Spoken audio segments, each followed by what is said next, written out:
क्या हाल है साथियों, मैं हूं विकास तोमर, आपके अपने trustworthy channel study for civil services पे आज आपके समक्ष लेके आ गए 17 जून करंट अफेयर हिंदी इंग्लिश दोनों ही भाषाओं में यूपीएससी और अदर स्टेट पीसीएस एग्जामिनेशन से संबंधित हमारे जो इंपॉर्टेंट टॉपिक्स हैं वो है ये देखिए, प्रीलिम्स और मेंस में ये आ सकते हैं, काफ़ी ज़्यादा इंपॉर्टेंट है। एक तो ये तुलु लैंग्वेज जो है, तुलु, इसको ऑफिशियल लैंग्वेज का दर्जा देने की बात करी जा रही है।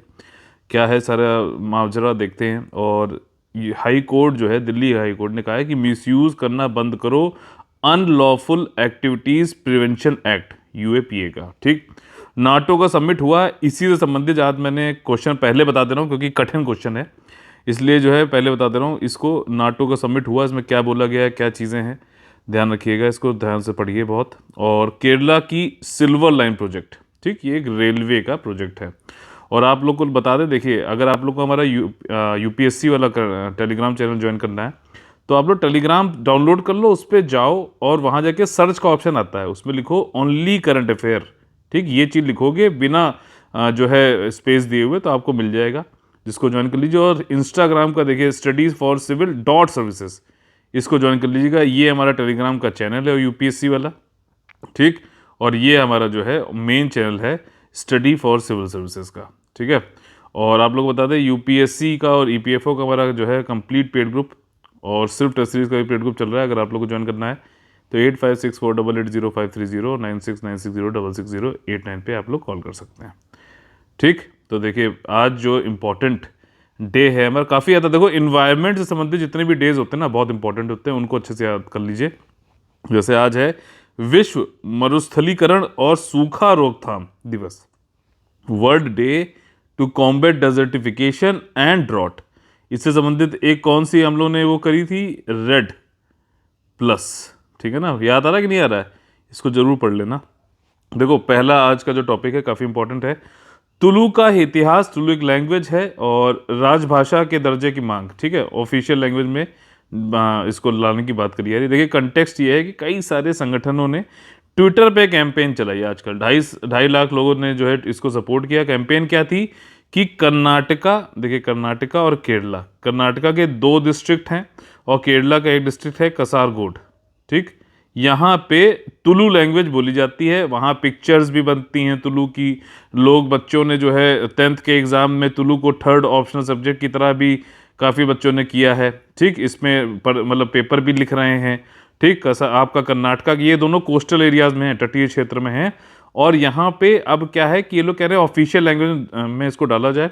18 लाख समथिंग जो है 2011 का जब सेंसस हुआ था, 18 लाख समथिंग लोग तुलु लैंग्वेज को बोलते हैं और काफ़ी पुरानी है। एक अंग्रेज कोई थे, उन्होंने जो है इसके बारे में रिसर्च भी करी थी, तो काफ़ी 2000 साल पुरानी बताई जाती है। और जो द्रविडियन लैंग्वेज हैं, द्रविडियन लैंग्वेज कौन कौन सी होती हैं, जैसे आपकी होगी तमिल, जैसे होगी मलयालम, जैसे होगी तेलुगु, ठीक है, और जैसे होगी आपकी कन्नड़। तो ये द्रविडियन लैंग्वेजेस में जो आती हैं, तो उन्हीं में तुलु भी आती है। और ये कहा जा रहा है कि 2000 साल पुरानी है और काफ़ी रिफाइंड है, काफ़ी, मतलब इसमें अभी भी रोज पिक्चर्स भी चलती हैं, सिनेमा भी आता है, पोयम भी हैं, बहुत सारी चीज़ें। ठीक है, तो अब इसमें कहा जा रहा है कि ऑफिशियल लैंग्वेज में इसको ऐड किया जाए। ऑफिशियल लैंग्वेज किस में आता है, हमारा शेड्यूल 8 में आता है, अनुसूची जो 8वीं है भारतीय संविधान की, उसकी में आता है, जिसमें कि 22 ऑफिशियल लैंग्वेज ऑलरेडी हैं। ठीक, ऑफिशियल लैंग्वेज देखिए शुरुआत में कम थी, फिर इसमें 21वां भारतीय संविधान में संशोधन हुआ, फिर जो है 71वां हुआ, कुछ कुछ जोड़ी गई, और इन दोनों को जोड़ दो, ट्रिक है। ठीक, तो 92। अगर ये पूछ लिया जाए कि ऑफिशियल लैंग्वेज संबंधित कौन सा अमेंडमेंट, कॉन्स्टिट्यूशनल अमेंडमेंट हुआ है, तो 21 + 71 92, ऐसे याद कर सकते हो, 21 + 71 92, ये 3 अमेंडमेंट अलग अलग हुए हैं। अब अगर इसको जोड़ा जाएगा तो क्या कॉन्स्टिट्यूशनल अमेंडमेंट की जरूरत पड़ेगी, मान लो ऐसे क्वेश्चन पूछ ले, पूरी चीज ना पूछ के, तो हाँ बिल्कुल पड़ेगी, हमें कॉन्स्टिट्यूशनल अमेंडमेंट एक्ट लाना पड़ेगा। किस आर्टिकल के अंतर्गत, 368 के अंतर्गत। तो ये पूरी चीज़ है। उन्होंने ये भी बोला है कि अभी तो ये ऑफिशियल लैंग्वेज की बात कर रहे हैं, और अभी इनकी एक पॉलिटिकल पार्टी भी जो है वो तुलु लैंग्वेज को ही आगे बढ़ाती है, प्रमोशन, संवर्धन, ये सब करती है। उसको जो है इलेक्शन कमीशन ने आपका जो है रिकॉग्नाइज कर लिया है। ठीक, रिकॉग्नाइज कर लिया है आपका रिप्रेजेंटेटिव ऑफ पीपल्स एक्ट 1951 के अंतर्गत। तो इन लोग की जो है अब अपेक्षाएं भी बढ़ रही हैं, और ये लोग कह रहे हैं कि भैया तुलु, ये जो 2 और 1 + 3 डिस्ट्रिक्ट हैं, कोस्टल एरिया है, तो कह रहे हैं तुलु नाडु बना दो। एक क्या बना दो, जैसे उनका कहना है कि अगर देश का जो है रीऑर्गेनाइजेशन हुआ था 1956 में, तो अगर लैंग्वेज ही वो बात थी तो अगर तमिलनाडु बन सकता है, कन्नड़ के लिए कर्नाटका बन सकता है, तो क्या तुलु लैंग्वेज वालों के लिए क्या तुलु नाडु नहीं बन सकता है? तो तुलु नाडु की भी बात करेगी। और ये किसका आएगा चीज? तो ये क्या चीज दिखलाता है? ये रीजनलिज्म दिखाता है। रीजनलिज्म की अपनी, ये गलत चीज नहीं है, मतलब क्षेत्रवाद, कि हमें अपने जगह की जैसे जैसे पॉलिटिकल एक आइडेंटिटी होनी चाहिए, तो उसमें हम फील करते हैं हाँ यार ये हमारा जो है घर है। एक जैसे होता है ना आपकी जहाँ भी आप रहते हो तो आपको घर, आपको लगता है कि हाँ वहाँ पे सेफ लगता है हमें। एक पॉलिटिकल आइडेंटिटी होती है कि देखो इनका ये घर है। इस तरीके से तुलु नाडु भी तुलु लैंग्वेज बोलने वाले लोगों का घर हो जाए, और उनको भी एक मतलब एक प्राइड आए, फील आए कि हाँ उनकी भी एक डिस्टिंक्ट कल्चर, ये सारी चीज़ें। तो इसी से संबंधित जो है ये सोसाइटी जीएस पेपर 1 में आएगा ये। और काफ़ी जो इससे रिलेटेड वो बन सकते हैं प्रीलिम्स वाले क्वेश्चन, वो भी मैंने इसमें आपको एक साथ बता दिया है। तुलु द्रविडियन लैंग्वेज है। आपका दक्षिण कन्नड़ और उडुपी, ये कर्नाटका के 2 डिस्ट्रिक्ट है जो रह गए थे बताना। कासरगोड जो है आपका केरला में है। 2011 में आपका 18 लाख सब्सक्राइब उसके मतलब बोलने वाले लोग थे तुलु के। इसकी हिस्ट्री काफ़ी पुरानी। अच्छा, क्लासिकल लैंग्वेजेस जो है हमारे भारत में, जैसे अब संस्कृत भी है, तमिल भी है, कन्नड़ भी है, मलयालम भी है, ठीक है ना। तमिल, कन्नड़, मलयालम, तेलुगु भी है, ठीक है। इसके अलावा अभी उड़ीसा वाली भी हो गई है, ठीक है, और संस्कृत भी है। तो ये जो है क्लासिकल लैंग्वेज बनने के लिए क्या क्राइटेरिया होती है, ये पूछ रहा हूँ मैं, ठीक। क्योंकि उसमें भी ये वाला जो होता है ना प्रावधान इस तरीके से होता है कि इतने पुरानी होनी चाहिए, अपनी लैंग्वेज में होनी चाहिए, ग्रामर होना चाहिए। तो क्लास ये यहाँ तो बात हो रही है ऑफिशियल लैंग्वेज की अब, लेकिन ये टॉपिक आया है तो हम क्लासिकल लैंग्वेज जो भारत में कौन कौन सी हैं वो बताना है। और क्योंकि ये 2 बार लगातार यूपीएससी ने क्वेश्चन पूछा था क्लासिकल लैंग्वेज से, ऐसी ही कुछ बातें चल रही थी, उसने 2 बार लगातार क्वेश्चन पूछा कि क्लासिकल लैंग्वेज बताइए कौन कौन से हैं। तो अब उसमें ये तो पूछ चुका है कौन कौन से, अब हो सकता है क्राइटेरिया से बना के स्टूडेंट पूछ ले, तो इसको आप लोग जरूर अटेम्प्ट करिएगा। रॉबर्ट कैल्वन थे, इन्होंने बताया था, इन्होंने ग्रामर सब चेक करी थी साउथ इंडियन वाली द्रविडियन लैंग्वेजेस की, तो उन्होंने कहा था तुलु काफ़ी रिफाइंड और डेवलप्ड लैंग्वेज है, विकसित लैंग्वेज है, ठीक। और डिमांड वही है कि भैया कर्नाटका केरला में जो ऑफिशियल लैंग्वेज बनाओ इन पे, और 8 शेड्यूल में डालो। अभी 8 शेड्यूल में कौन कौन सी 22 लैंग्वेजेस कौन कौन सी हैं? आसामी, बंगाली, गुजराती, हिंदी, कन्नड़, कश्मीरी, कोंकणी, मलयालम, मणिपुरी, मराठी, नेपाली, ओडिया, पंजाबी, संस्कृत, सिंधी, तमिल, तेलुगु, उर्दू, बोडो, संथाली, मैथिली, डोगरी, ठीक। इसको जो है आप लोग ऐसे करके अपने मैप पे भारत का बना के भी कर सकते हो याद। और इसमें देखो राजस्थानी नहीं है और इंग्लिश नहीं है, मैं पहले क्वेश्चन पूछ चुका था, क्योंकि राजस्थानी अगर मान लो इसके बीच में कहीं पे वो लिख दे, पूछ ले बताओ कौन सी, नहीं तो आप शायद राजस्थानी को मार्क करो कि हाँ यार ये तो होगी ही होगी। तो ऐसी चीज़ों को जो ध्यान रखा करो, ठीक है। और अपने मतलब पढ़ते समय खुद से जो है क्वेश्चन रेज करना बहुत जरूरी है। अभी प्रेजेंट स्टेटस ये है कि देखिए कर्नाटका का तुलु साहित्य एकेडमी जो है उसके ये प्रेसिडेंट हैं, उन्होंने कहा है कि हम इसको कर्नाटका, केरला और इसमें तुलुनाडु बनाना चाहते हैं। और ये एक ऑफिशियल लैंग्वेज नहीं है, हम चाह रहे हैं कि 8th में। अच्छा, ऑफिशियल लैंग्वेज बन जाएगी तो क्या इन लोग को बेनिफिट मिलेगा ये बताइए, ठीक है। ऑफिशियल लैंग्वेज बनने पे क्या बेनिफिट मिल सकता है? तुलु देखिए कई सारे बच्चे इसको लैंग्वेज की तरह ले भी रहे हैं आपके कर्नाटका और ये इसमें। और ये एक इनका जो है जय तुलुनाद नाम से एक ऑनलाइन कैंपेन चलाई गई थी, ताकि जब नेशनल एजुकेशन पॉलिसी, इस पे मेरा एक वीडियो है स्टडी फॉर सिविल सर्विसेज पे 45 मिनट का है, सबको इसमें बताया हुआ है A to Z, ठीक। 10 साल करीबन ये रहेगी, तो उसको देख जरूर लीजिएगा आप लोग वीडियो को। तो उन्होंने ऑनलाइन कैंपेन जब चलाई थी कि तुलु को भी न्यू नेशनल एजुकेशन पॉलिसी में जोड़ा जाए, ठीक। अब ये सेपरेट जो है स्टेटहुड की बात हो रही है, वहीं रीजनलिज्म की बात हो रही है। जैसे पहले भी बात हुई थी तमिल वाले, तभी पहले तो मद्रास होता था ना, तो तमिल वाले कहते थे हमको तमिल वालों को, बोलने वालों को तमिलनाडु दे दो, तेलुगु वालों को आंध्र प्रदेश दे दो। वैसे ही इसकी बात चल रही है। अभी पॉलिटिकल पार्टी एक तुलुवेरे पक्ष से संबंधित जो है इलेक्शन कमीशन ने इसको दे दिया है रिकॉग्निशन, और ये तुलु स्पीकिंग के एस्पिरेशंस को बढ़ाता है पीपल को, ठीक। और इन्होंने ये कहा है कि लैंग्वेजेस अगर बाकी तमिलनाडु, केरला, कर्नाटका और ये तमिलनाडु, तेलुगु, मलयालम, कन्नड़ पे अगर बन सकते हैं स्टेट, तो तुलुनाडु क्यों नहीं बन सकता है? अब देखो आर्ट एंड कल्चर भी इसका है काफ़ी, तुलु के पास काफ़ी अच्छा ओरल लिटरेचर है, ठीक है ना, लोकगीत रूपों में। आपका जैसे कि एक इनका फोक सॉन्ग है, लोकगीत है पड्डना, ठीक है, पड्डना। और ट्रेडिशनल फोक थिएटर भी, यक्षांगना, ये तो आपने कई बार आर्ट एंड कल्चर पढ़ा भी होगा, ये तुलु संबंधित है। इससे देखो ये चीज़ होती है कि आप पढ़ो कोई टॉपिक तो पूरा समग्रता से पढ़ लो, ताकि कुछ बचे ना, उसमें क्वेश्चन आ जाए तो बिल्कुल जो है आप क्वेश्चन पढ़ते पढ़ते आपके दिमाग में आंसर आ जाए, ये वाली बात होनी चाहिए। एक्टिव ट्रेडिशन है। सिनेमा में हर साल इनके 5 से 7 तुलु लैंग्वेज में सिनेमा बनता है, मूवीज़ बनती है और कल्चर को मतलब प्रोड्यूस करने के लिए मूवीज़ बहुत एक अलग मतलब वो रखता है कल्चर को बढ़ावा देने के लिए। और ये यूपीएससी क्वेश्चन पूछ भी चुका है मेंस में, अगर मुझे याद आ रहा है तो शायद 2014 या 15 में पूछा था। तुलु फिल्म्स जो है ये हर बेंगलुरु और उडुपी में तो हर दिन चलती है एक एटलीस्ट वन थिएटर में। ठीक, ये वाला टॉपिक खत्म हुआ। अगला टॉपिक और ज़्यादा इंपॉर्टेंट है, यूएपी। अच्छा, यूपी पीसीएस में भी लगभग लगभग सेम ही सब अपना मेंस का सिलेबस है, तो वहाँ पे भी 2018 में ये वाला क्वेश्चन पूछा गया था। अब यहाँ पे नई चीज़ क्या आई है कि देखो, दिल्ली हाईकोर्ट ने ये कहा है दिल्ली पुलिस से, ठीक, ये 3 लोग थे, देवांगना, कलिता, नताशा नरवल और आसिफ इकबाल तन्हा, इनको क्या है, इनको कहा कि ये लोग दिल्ली पुलिस का क्या पक्ष था ये बता देता हूँ। इन्होंने कहा कि टेररिस्ट एक्टिविटी इन लोगों ने करी है, देश की संप्रभुता और अखंडता यानी कि आपका सोवर्निटी और इंटीग्रिटी को ये लोग इंटेंशन अगर रखें तब भी हम इनको जो है यूएपीए के अंतर्गत डाल सकते हैं इनको जेल में। ठीक, आपका अगर संभावना भी बना रहे हैं तब भी हम डाल सकते हैं। ठीक, इंटेंशन हो यानी कि इरादा हो या संभावना हो, ये जरूरी नहीं है कि ये जब जाके किसी को मार दें तभी, इसके अलावा भी हम डाल सकते हैं। तो डीपी ये दिल्ली पुलिस ने ये बोला चीज़, तो दिल्ली हाई कोर्ट के यहाँ गए, उन्होंने कहा कि देखो ऐसा है, ये यूएपीए जो अनलॉफुल एक्टिविटीज़ प्रिवेंशन एक्ट है, इसके अंतर्गत काफ़ी ब्रॉडली इसको डिफाइन किया गया है, काफ़ी वाइड इसका इंटरप्रिटेशन हो सकता है। ठीक, मतलब आप उसको जो है तोड़ मोड़ करके जो है डायरेक्टली नहीं तो इनडायरेक्टली लगा सकते हो कि हाँ भैया ये टेररिस्ट एक्टिविटी थी, लेकिन एक सिद्धांत होता है, दिल्ली हाई कोर्ट ने कहा है, प्रिंसिपल ऑफ ये है कि आप जितना नैरोली, जब भी कोई पीनल प्रोविजन देना है, मतलब किसी को पेनलाइज करना है, आपको पनिशमेंट देना है, तो आपका सिद्धांत ये होना चाहिए कि उसकी नैरो इंटरप्रिटेशन करो, ब्रॉड इंटरप्रिटेशन मत करो। ब्रॉड में तो आप किसी को भी टांगने लगोगे फिर, ये चीज़ है, ये दिल्ली हाईकोर्ट ने कहा और अभी इनको इस वाले में बेल वेल दे दिया। अब अच्छा, यूएपीए में ये क्या चीज़ें हैं, दिल्ली हाईकोर्ट ने ये भी कहा कि इसमें एक तो काफ़ी कठिन है, आप काफ़ी फ्लेक्सिबल वो हो गया है टाइमिंग, कभी भी आप चार्जशीट मतलब कितना भी मतलब चार्जशीट दायर करने के लिए बहुत ज़्यादा, क्योंकि चार्जशीट में लिखा होता है क्या क्या इन्होंने चार्ज लगाए हैं, किस बेसिस पे इन्होंने डिटेन कर रखा है, क्या चीज़ें हैं, ये सब बताई जाती है। तो चार्जशीट भी, टाइमिंग भी आपकी बड़ी फ्लेक्सिबल आपने इस वाले लॉ में कर दी है। साथ ही साथ आपने काफ़ी स्ट्रिक्ट हो गए कि बेल ना मिल सके, तो इस तरह, और उसके बाद आप वाइड इंटरप्रिटेशन कर रहे हो किसी भी चीज़ को जो है टेररिस्ट एक्टिविटी कर रहे हो, तो ये चीज़ें ठीक नहीं है।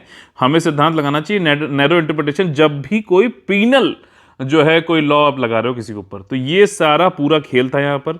डीपी ने मतलब दिल्ली पुलिस ने क्या बोला, दिल्ली हाई कोर्ट ने क्या बोला, और इन लोग को अभी फिलहाल हाई कोर्ट ने बेल दे दी है। देखिए, यूएपीए जो है आपका 1967 में आया था ये लॉ, ठीक, और रिलैक्सिंग टाइमलाइन है, चार्जशीट भी काफ़ी मुश्किल, आप बेल भी काफ़ी मुश्किल कर दी, और बल्कि इंडियन पीनल कोड जो है, ठीक है, इंडियन पीनल कोड से भी ज़्यादा कठिन कर दिया आपने, भारतीय दंड संहिता जो है। ठीक, और इसके बाद जो है टेररिस्ट एक्ट जो हुआ है उसको काफ़ी सेक्शन 15 में आपने वाइडली इस लॉ के अंदर बताया गया है। तो वाइडली होगा यार, तो तुम कुछ भी कोई व्यक्ति करे थोड़ा सा भी हो तो आप उसको तुरंत जो है डाल दो। तो यहाँ पे देखो इन्होंने कहा है दंड प्रावधानों की व्याख्या का एक पवित्र सिद्धांत है, यानी कि सैक्रोसेंट प्रिंसिपल जो इंटरप्रिटेशन ऑफ पिनल है कि आप उसको काफ़ी स्ट्रिक्टली और नैरोली वो करो, संकीर्ण उससे करो, ना कि ब्रॉडली।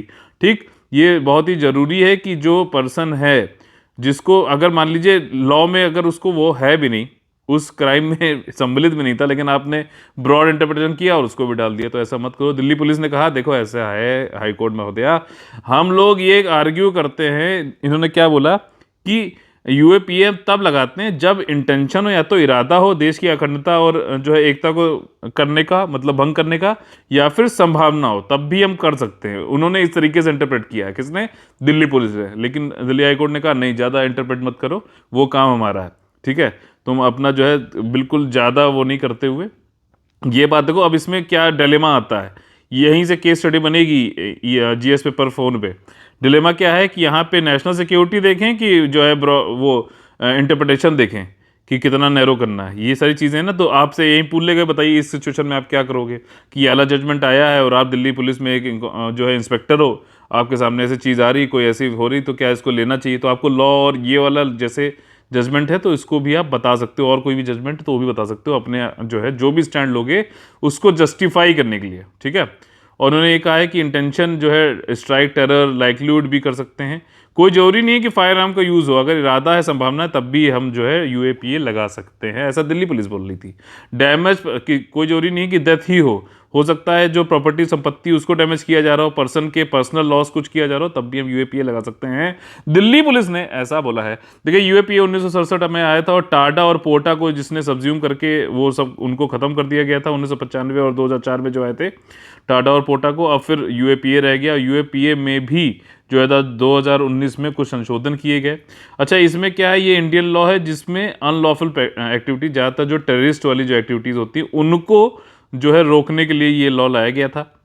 और इसका मेन ऑब्जेक्टिव यही कि जो भारत की संप्रभुता और अखंडता है उसको कोई भंग ना कर सके, मेन चीज़ वो है। ठीक है, 1967 वाले में जो है 2019 में जो है संशोधन किया गया और इसको ज़्यादा इफेक्टिव बनाया गया। और फाइनेंशियल एक्शन टास्क फोर्स, ये पड़ा हुआ ना, जो कि आपका इंटरनेशनल एक संगठन है जो कि आपका मनी लॉन्ड्रिंग और टेररिज्म फाइनेंसिंग को रोकती है।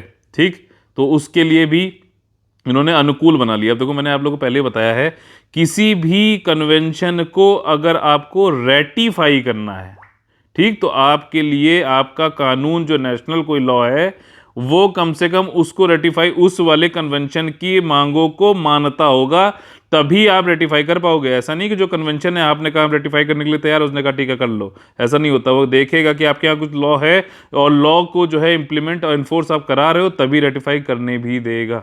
ठीक, तो ये चीज़ जरूरी है, because what is more important is rule of law. Law है, लॉ का शासन है, तभी है रेटिफिकेशन। समझ में आ रही? देखो सब इंटरलिंक चीज़ें हैं, बिल्कुल जो है अंडरस्टैंडिंग आपकी बेहतरीन हो जाएगी, पढ़ने में काफ़ी मज़ा आएगा। देखिए जुलाई 2019 में यूएपीए को बढ़ाया गया। अब पहले क्या था कि ग्रुप्स को ही इसमें जो है टेररिस्ट ऑर्गेनाइजेशन, टेररिस्ट बुला सकता था, अब किसी इंडिविजुअल को भी बुला सकता है। ठीक, ये एक संशोधन हुआ है और 1 फरवरी 2021 से सुप्रीम कोर्ट ने भी एक रूलिंग पास करी और उन्होंने कहा कि अगर मान लीजिए कोई व्यक्ति, अब इसमें क्योंकि चार्जशीट की कोई टाइमलाइन तो है नहीं ढंग से, तो सुप्रीम कोर्ट ने क्या कहा कि ऐसा है, अगर राइट टू स्पीडी ट्रायल, चूंकि एक जो है ये फंडामेंटल राइट है, तो अगर ये वॉयलेट हो रहा है किसी का, तो उस बंदे को तब भी बेल दे दिया गया। ये थोड़ी ना कि आपने डिटेन कर रखा है, राशन ले रखा है, लेकिन उसको चार्जशीट नहीं लागू कर रहे हो आप, तो फिर वो ऐसे ही जेल में पड़ा हुआ है, क्या कर रहे हो आप? तो इस राइट टू स्पीडी ट्रायल अगर नहीं हो रहा, जो कि फंडामेंटल राइट है, तो सुप्रीम कोर्ट ने कहा तो बेल हम दे देंगे। तो चार्जशीट पे थोड़ा सा एक जो है ना अनऑफिशियली चलो उनके ऊपर दबाव बनेगा कि चार्जशीट जल्दी दायर करो। देखिए अगला जो हमारा टॉपिक है बहुत ही ज्यादा इंपॉर्टेंट, इससे रिलेटेड आज का क्वेश्चन भी है, नाटो समिट। ठीक, नॉर्थ अटलांटिक ट्रीटी ऑर्गेनाइजेशन, ठीक है, यही है ना। तो समिट जो अभी ये हुई ब्रुसेल्स में, ब्रुसेल्स बेल्जियम में है, और ये 30 एलाइड नेशन जो है आपका यूएसए और यूरोपियन कंट्रीज के 30 जो नेशन है वो उन लोगों ने मिलके ये बना रखा है नाटो ऑर्गेनाइजेशन। ये एक मिलिट्री ब्लॉक है। ठीक, मिलिट्री ब्लॉक है। उसमें क्या होता है कि इन्होंने ये कह रखा है कलेक्टिव एक्शन लेंगे। किसी ने अगर मान लीजिए 30 लोग हैं तो ये झुंड बना लिया है इन लोगों ने, कहा है कि अगर किसी एक व्यक्ति के ऊपर किसी और ने, ठीक, 30 के बाहर वालों ने अटैक किया तो ये 30 जो है उसके ऊपर अटैक कर देंगे। ये चीज़ है नाटो का। और ये काफ़ी 1949 से है शायद, एक सेकंड देखता हूँ, भूल जाते हैं भाई। ठीक ना, हाँ 1949 से है।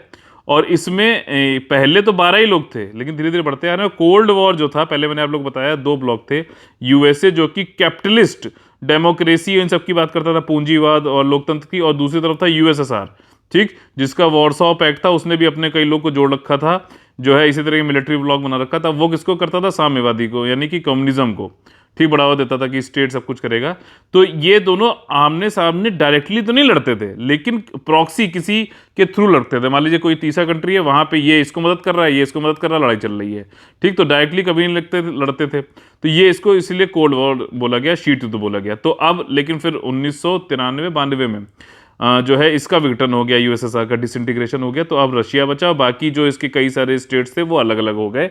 अब उनमें से भी नाटो क्या कर रहा है, देखो हो क्या रहा है, नाटो ये ट्राई कर रहा है कि जो विघटन होने के बाद जो ये जो आपका ईस्टर्न यूरोपियन कंट्री हैं जो आपके यूएसएसआर से अलग हो गए, अब वो चाहता है नाटो कि ये लोग भी नाटो से जुड़ जाएं। अब इससे रशिया को काफ़ी दिक्कत हो रही है, क्योंकि वो धीरे धीरे उसके बॉर्डर पहुंच रहा है, अगर नाटो तो दिक्कत है ना, ये चीज़ है। अब यहीं यूक्रेन में पीछे जब लड़ाई हुई थी तब भी रशिया ने पता नहीं, अब देखो 2014 में क्रीमिया उनसे हथिया लिया था, है ना, 2014, अभी इतनी जल्दी बात हो रही है।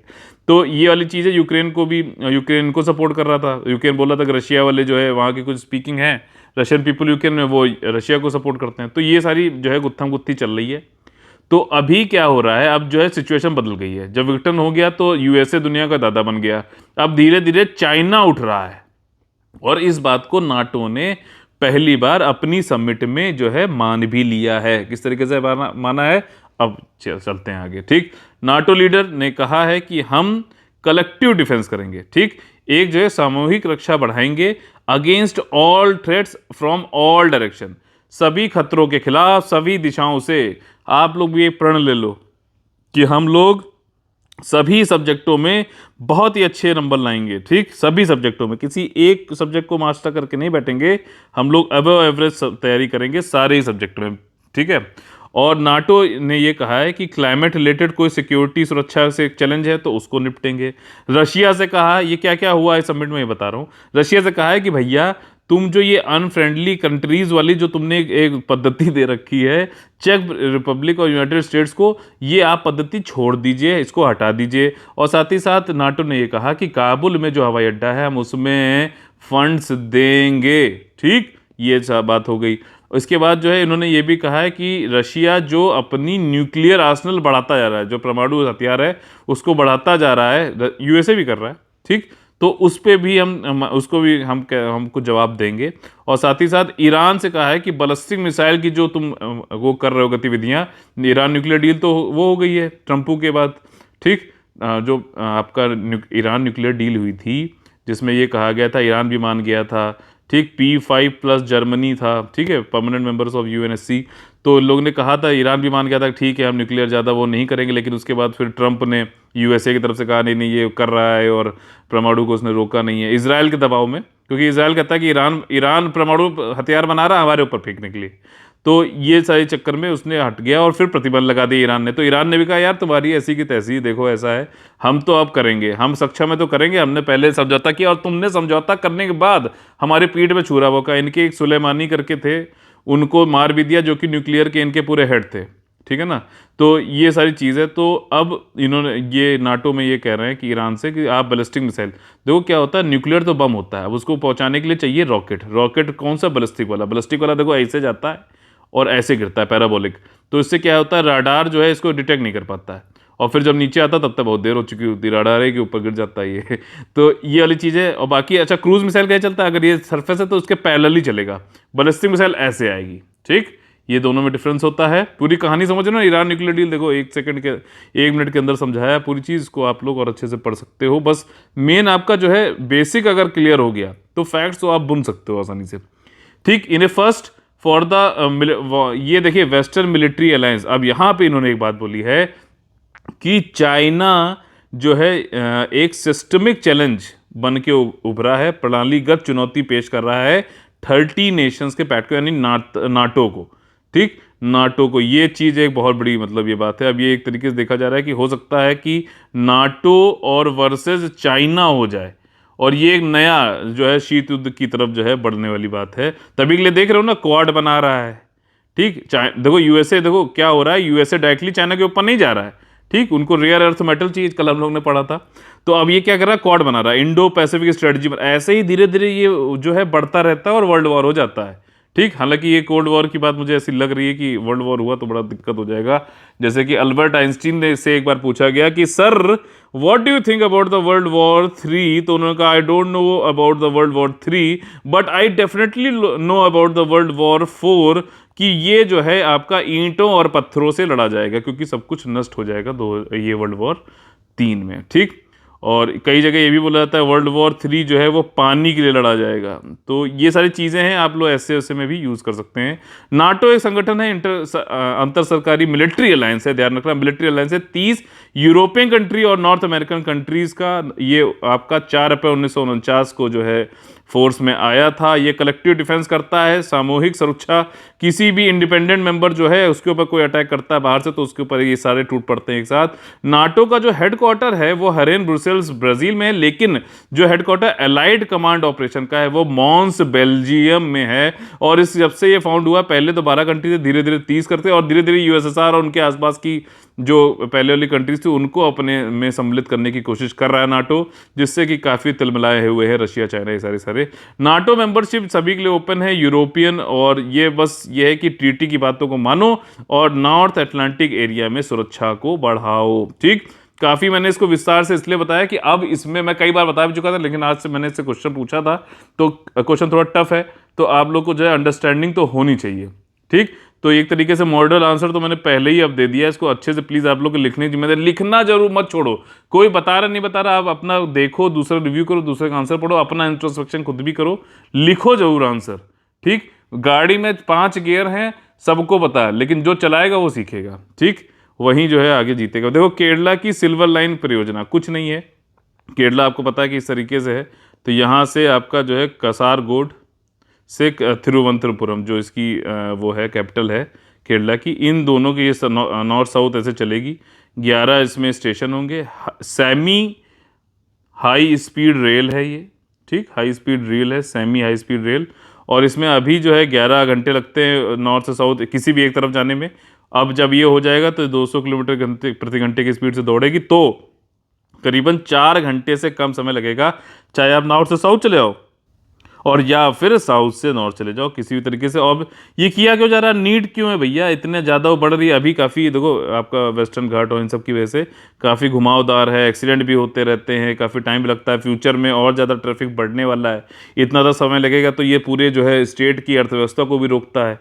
ठीक, तो उसको गति देने के लिए लोगों को ज़्यादा से ज़्यादा लोगों को जो है इसका फ़ायदा उठाने के लिए ये जो है परियोजना बनाई जा रही है। केरला की सिल्वर लाइन प्रोजेक्ट है इसको बोला जा रहा है। ठीक, अभी कैबिनेट ने इसको लैंड एक्वायर करना पड़ेगा, ये सब के लिए जो है मंजूरी दे दी गई है। बस ये सिंपल सा है। कसारगोड से तिरुवनंतपुरम 529 किलोमीटर, 11 डिस्ट्रिक्ट, 11 स्टेशन होंगे। कसारगोड से 200 किलोमीटर प्रति घंटे की स्पीड से चलेगी। 12 आवर पहले लगता था अभी, और अब जो है लेकिन 4 घंटे से कम लगेगा। इसको जो है 2025 तक कंप्लीट करने की बात कही जा रही है।